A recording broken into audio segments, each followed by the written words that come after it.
Hello guys, I think I found the perfect hairstyle for all face shapes. Okay, so have you guys ever wondered why some things look so good on other people but terrible when you try it? Whether it's long hair, short hair, bangs, no bangs, layers, one length. Well, that was me, and after doing a lot of research, I found that it really comes down to your face shape and what matches it the most. So before we go to the hairdresser, let's talk about face shapes.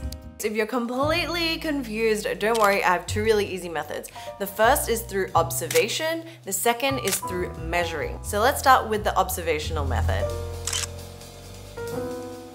So this is just basically looking at our face and seeing what comes up. And there are 5 main face shapes that will fall into: oval, round, square, diamond slash heart, or long slash rectangle slash oblong. Different lists will kind of show you different ones. You could kind of split them up. And the reason is because all of us are unique and we don't just fall into one specific category.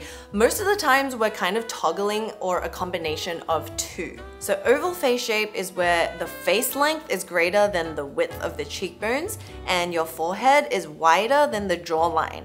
And normally the jawline is rounded. Round face shapes are where the cheekbones and the face length are very similar, and then the jawline and the forehead are also about the same width with very rounded angles, so nothing like protrudes out.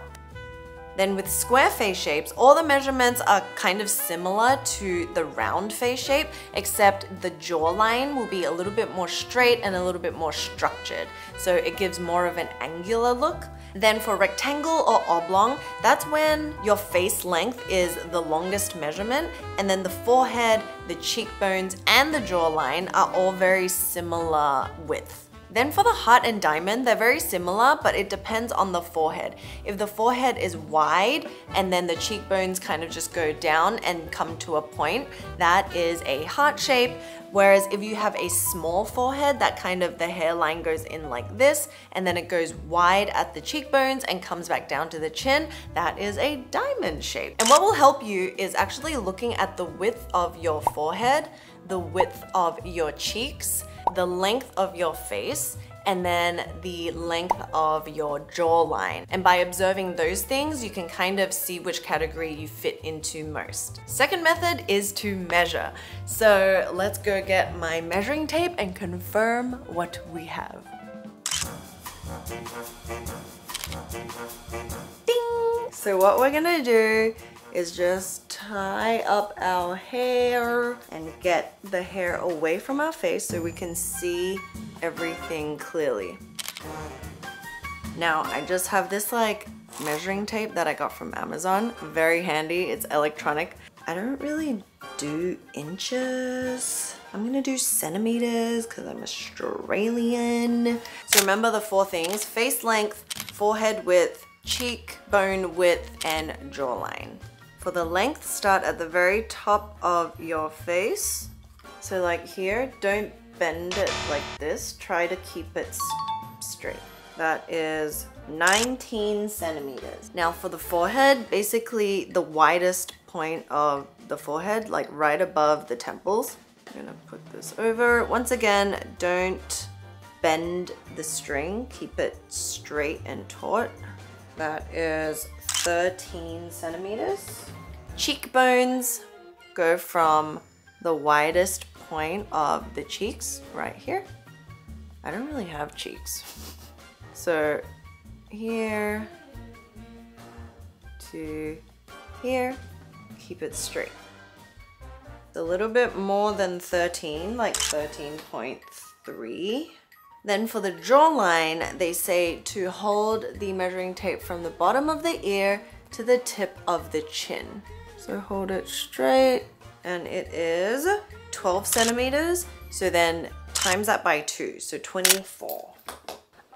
Okay, so based on the measurements that I have here, I basically fit into an oval face shape. So depending on what you put down, what you measured, you'll probably find yourself more or less in 1 or even 2 of these face categories. And what sets it apart, I think, is really the forehead and the chin. If the chin is structured, or if it's soft and round, or if your forehead is small and goes in like this, or it goes out wide. That will determine what your like secondary face shape is. So for mine, it definitely is rounded and oval. Round because I don't have like a prominent jawline or chin, but everything is kind of softened. Use that as a guideline. So now we have a better grasp of what face shape that we're dealing with. Hairstyles. Hairstyles can really complement and bring out the features that you want to showcase, but also soften the ones that you want to subdue.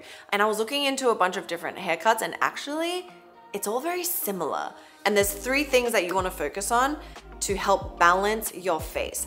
One is volume, another one is layers, another one is bangs, and then if you have straight or curly hair, which can also help to soften features. So let's see what the hairdresser says that will complement this face shape. Ding! So, to put all this info into action, I went to Romi in Midtown, New York. It's a pretty new Korean hair salon opened by the beautiful Romi herself. We started with a consultation. So the first thing she said was, your hair is too long. That I know because it was about 8-9 months since my last haircut. And then she said my face shape is an egg, which basically means you have a rounded or oval shape without any prominent angles on the face.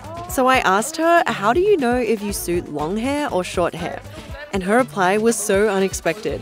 Instead of commenting on my facial features, she told me that I don't suit short hair because my neck is actually quite long. And I was so surprised she picked up on this because it is, I have a long neck. And she said if you have a long neck, long hair can make your face look even longer.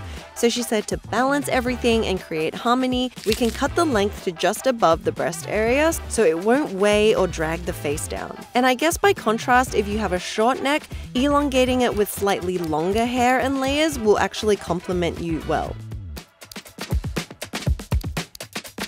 Next, she said for oval or round faces, cutting soft curtain bangs that aren't too short but fall around the cheek area will help to slim down the look of your face and also add more definition while making the forehead also appear smaller. Because yes, I have quite a large round forehead. And then complementing that with face framing layers around the chin and the neck will add movement to your whole head. Next thing that she stressed was volume. She said it looks really pretty to add volume to the crown, which is at the top of the head, by adding some layers to the back as well, so it kind of puffs up when it's dry. And when you look at yourself from the side or people look at you, it gives a delicate and feminine silhouette to your face that's rounded, and it makes your face look less flat from the sides as well. That is definitely what I need. So that's the basic haircut. You can ask your stylist to do just that. But today, as a bonus to keep daily styling to a minimum, she also gave me a root perm, which is very popular for Koreans. It gives your hair a bounce and lift right at the roots of your hair in the most natural way. And she did this by using small rollers right at the roots all the way to the sides of my head. Then to add more body and volume to the sides of my face, she did a digital perm to the rest of my hair lengths. And when you add more body and thickness to the sides of your face, it actually helps to make it look more delicate and smaller because it kind of frames around it. And a small looking face is something that Koreans aspire to, if you haven't noticed already, because they're always talking about having a small face as almost the greatest compliment. Also with digital perms, it gives an effortless kind of lived-in curl, so you don't have to style it every day. And I did something similar in my last video, so you can watch that one if you want more in-depth details about digital perms. So once that's all done, we decided to give my hair a refreshment in color. She said for my skin tone, which is warm and olive undertone, chocolate brown that wasn't too cool tone but also wasn't too warm, somewhere in between would look the best. Definitely cool tone browns should be avoided if you have warm skin tones because it will clash with your skin and kind of make you look more ashy. But if you do have cool tone skin, then these mid-tones to cool browns could work for you. And here's the final look! Look at the before and after. I could barely recognize myself, to be honest. And it always leaves me in kind of a shock at how much hair changes your entire face. It brings out different features and just changes your whole look. It felt so soft and so much lighter and healthier. So I love this hairstyle because, interestingly, from all the face shape analysis that we did, this seems to suit most face shapes because it frames the face, it also gives it body and dimension, and depending on how short or long your face is, you can have a longer version or a shorter version of this same style.